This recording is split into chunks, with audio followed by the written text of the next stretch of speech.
Assalomu alaykum barchaga. Kechagi darsda biz mushukcha nomli CTFni ishlagan edik.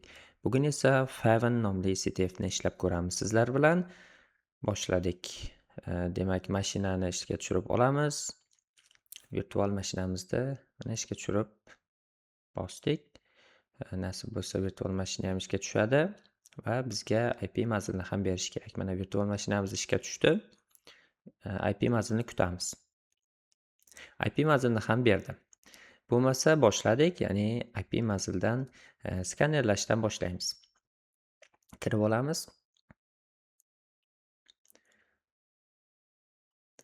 Demak, birinchi bo'lib biz ping so'rovini jo'natamiz, ya'ni IP manzil haqiqatan o'sha server ishlayaptimikan yoki ishlamayaptimikan deb ko'ramiz. Demak, mana sayt ishlayapti, ya'ni ping jo'natilyapti. Endi Nmap orqali skaner qilamiz. SV deganimiz, ya'ni o'sha servislarning versiyasi orqali bizga chiqarib beradi. Xo'p, mana skanerlashni bosdik, ya'ni 21-porti, ya'ni FTP porti ochiq ekan. Mana uni versiyasini ham bergan 3.0.3. Endi FTP portiga ulanishga harakat qilamiz, chunki u ochiq turibdi. Ya'ni default holatdagi login parolini terib kiramiz. Ya'ni FTP deb turib IP manzilni yozamiz. Bizni FTP serverga jo'natadi. Demak, nomini yozishimiz kerak. FTP serverda ko'pincha anonymous logini bilan kiriladi. Paroliga yoki hech qanday parol qo'yilmagan bo'ladi yoki bo'lmasa elektron pochtasini qo'ygan bo'lishi ham mumkin. Demak, mana shu joyda bizda mana flag textimiz turibdi va bizga 230 login successful orqali biz kirdik. Endi flag textini o'zimizga olishimiz uchun get parametrdan foydalanamiz. Mana yuklab oldik. Endi bundan chiqib ketamiz. O'zimizni terminalimizga qarasak, flag texti turibdi. Uni o'qishga harakat qilamiz, ya'ni cat buyrug'i orqali o'qiymiz. Mana bizga flagimizni ham chiqarib berdi. Endi o'tib qolgan savollarni ishlab ko'ramiz. Demak, bizga aytayaptiki, FTP nomini uzunasi nima deb yozilgan deb, ya'ni file transfer protokol hisoblanadi u. Demak, yozib olamiz. Transfer protokol. Jo'natamiz. Ya'ni muvaffaqiyatli. Demak, FTP serveri nechinchi portda tinglanyapti? 21-portda tinglanayotgan bo'ladi. Ya'ni 21-port hisoblanadi uni porti. Xo'p, endi bunda aytayaptiki, xavfsizroq FTP'si, ya'ni SFTP hisoblanadi. Bizdan shuni so'rayapti. Ya'ni ISMP so'rovi qaysi kod orqali jo'natilyapti? Ping orqali jo'natiladi.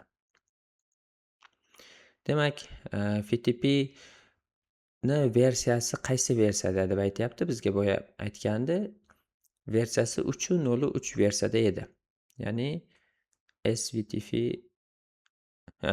VSVTPD 3.0.3 versiyada turibdi. Shuni javobga joylaymiz. Mana bu ham to'g'ri bo'ldi. Endi operatsion sistemasi qaysi operatsion sistema edi? Unix operatsion sistemasida ishlayotgan edi.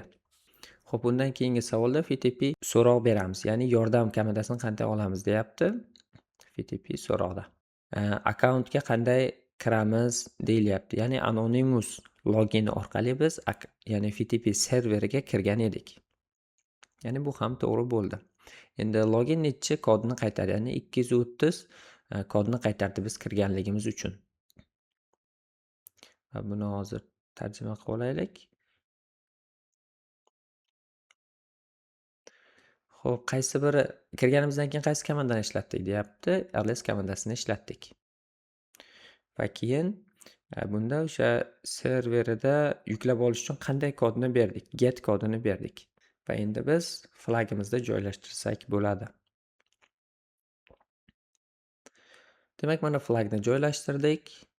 Bu ham to'g'ri. Endi darajasini, ya'ni osonni belgilab qo'yamiz va biz bu CTFni ham ishladik.